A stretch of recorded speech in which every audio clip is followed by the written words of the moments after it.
welcome back to the channel and to another Firestorm campaign. It seems the way to start off the year with the channel is to get another good campaign on the run. So this one, the Firestorm campaign for the Battle of Gazala. So this was done a few years back by the team at Breakthrough Assault, where they turned it into a world campaign, everyone playing it. But this one, I would like to do it again because it was very enjoyable, and I would like to be the organizer and one of the commanders, which would be nice, which leaves room for players. So I can play a few games myself, but I would like to give it to you, the viewers, the hobbyists of Flames of War, a chance to play a game as part of a larger campaign. So basically, I will go over how you can take part later on in the video, where this video will just be going in an overview of what a Firestorm campaign is, what this Firestorm campaign is about, and what my role is, and what I hope your role can be. So before I get into the Firestorm Gazala campaign, if you are looking to get into the hobby yourself or to expand on what you already have, why not check out Firestorm Games? There's a link in the description that will take you straight through to their website, and you should be able to find everything you need there. They are fast, reliable, and have excellent customer service, and they do have a discount over a wide range of their products. And by clicking and using my link, you'll help support me and the channel. So if you do click it or about to, thank you very much. Okay, so Firestorm Gazala. So the image you can see in front of you is the starting positions. So as you can see, the bulk of the stuff on the left is your Germans and Italians, and then the stuff more in the centre and all dotted around are your Commonwealth forces and British forces. So if you don't know, the Battle of Gazala was meant to be a British offensive, which turned into a bit of a fiasco because the Afrika Korps and their allies had a bit of a jump on us. So in basically 3 rounds of campaigning, we shall either recreate what happened at Gazala or change history and push Rommel back. So if you hear me flicking through a book, it is because I got the rules in front of me, because I don't want to miss anything. So how does this all work? So you can see all these little units in front of you here. These represent Firestorm units, which gives you a little boost in your battles in the form of the units they represent or points. So this is a fun way to have a little bit more of a thematic battle. So obviously, I am the organizer of the campaign. I've put it together and liaised with everyone on what to do. There are 2 generals, one for the Axis and one for the Allies. I am taking command of the Axis for this one, and my friend Jimmy will be taking command of the Allies. So what we do is we determine the number of battles in each round. So for this round is going to be 4, and then there'll be a maximum of 6 for the remaining 2 and a minimum of 4. So determine where these battles are fought. Me and Jimmy both roll a die to determine the initiative bonus. Now, for me being the Axis, I get +1 for round 1 and another +1 if Rommel is around and still on the campaign table, and I win ties. So most likely I shall win the initiative in the first round, and then if I win, I place a battle arrow in an area I control into an area Jimmy controls. I commit Firestorm units, and so does Jimmy. So basically it's 2 Firestorm units each that we can commit, but we also have air cover that we can commit as well, and I can also commit Rommel, but I can only commit Rommel if they are Firestorm units as well. So basically, if you're interested in playing a battle in this campaign, message me in the comments.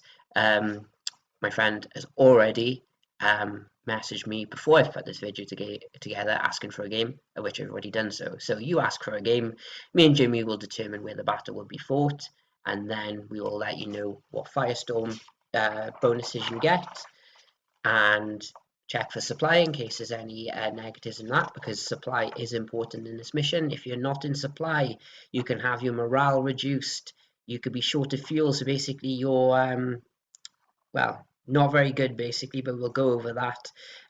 You could be low on ammo, or you could just fight to the death and have a better motivation rating.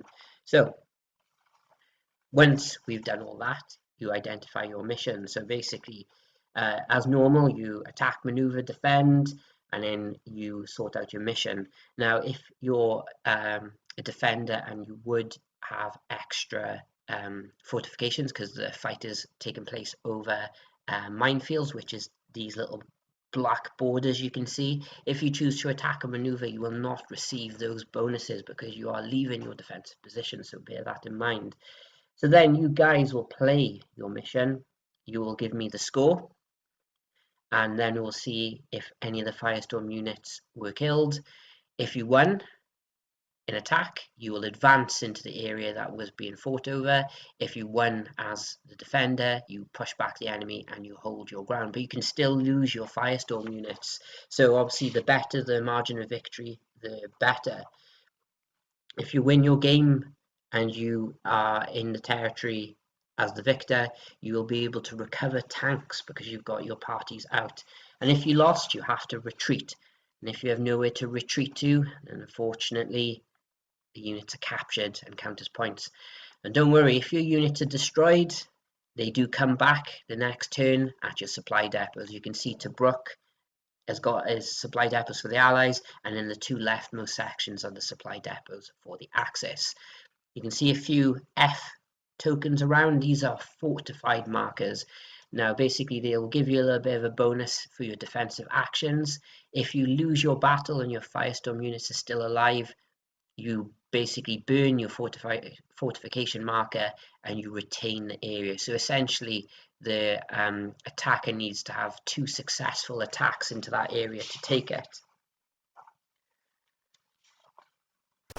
And then basically when all the battles have been done for that phase, we go into the strategic phase, which is for me and Jimmy. So basically we bring in our reinforcements, we resupply our units, we make strategic moves. So basically we can move a unit along any stretch of road into another area or an adjacent area that's not stretched by road. So this is the tricky bit because the British hold a lot of the road junctions.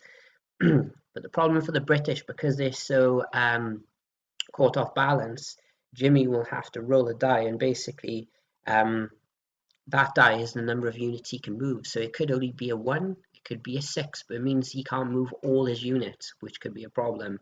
We'll then total up the victory points for that round by basically capturing objectives, capturing Firestorm units, and that will be it.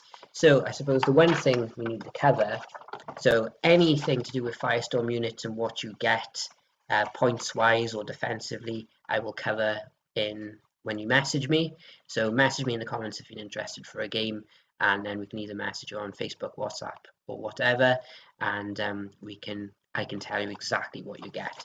Now in terms of being out of supply, that's the interesting bit. So it's all based on a die roll. So one of the die rolls is morale reduced. So all units out of supply are now at a penalty for motivation. Give every motivation roll a -1. This includes special motivation skills like Bulldog counterattack. The next one is short of fuel.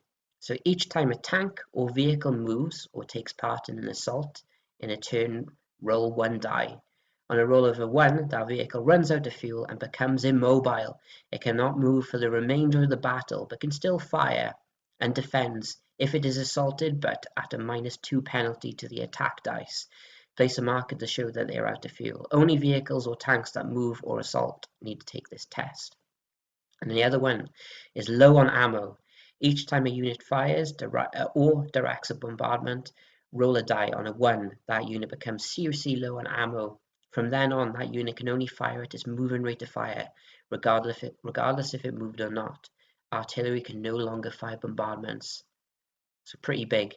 And the other one, fight to the death. You get a +1 bonus to all of their motivation rolls. So not too bad at all. So in terms of making it a little bit more historic, I am deciding for my games to limit the German forces to what is available. So basically no Tiger tanks. I'm not sure if the Armored Panzer III is in service yet. I'm sure Tom, if you're already watching this video and I've made it this far, you can tell me. If not, it's probably limited numbers. For the British, no Churchills, no Shermans, no Valentine 8s, and I'm pretty sure no Valentine 3s.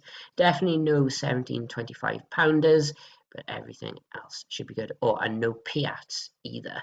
so be a little bit more interesting, especially now since the new dynamic points have been updated. So no more light tank spams, and the medium tank should be king. In terms of the Firestorm units you get in the game, now obviously you're meant to really have them as a support. I encourage you to just build your formation around them because it makes it a little bit more thematic, I think. Or you can just have the points. So any other questions regarding that, just comment, but it should be fun. Now, I wouldn't mind actually not playing a single battle in this campaign. Now, it would be nice to play it, but my main role is as the commander for the Axis forces, and Jimmy's is the one for the Allied forces. And if we get involved in a battle, we might end up getting captured, which is quite common in this theatre of operations. So there may be battle reports on the channel from me. If not, your results I will report as a YouTube short, and of course I will summarize the end and the beginning in one video of each round moving into the next to make it a little bit more fun. So should be exciting, should be interesting. Remember guys, just drop me a comment if you're interested. Now I will be playing this one battle at a time, so you may have to wait for your battle to come up just because it'll make it a little bit more dynamic, I think. So please like and subscribe always, but make sure you comment if you're interested in taking part. One final thing before we close, don't think just because you don't have Africa Corps or Avanti or Mid-War British that you can't play. Any game of Flames of War is welcome. You'll just get extra points rather than the Firestorm units. The main thing is I get is people playing the game and me getting some scores back. So obviously when the Breakthrough Assault people did this, they had people playing Russians. Late War, I know obviously it doesn't look pretty in the terms of a battle report, but obviously the main thing is for people playing the game, and your game is impacting a wider game. It's kind of like almost like a big game of Risk or Total War campaign map, basically. So that's why I find Firestorm campaigns quite interesting.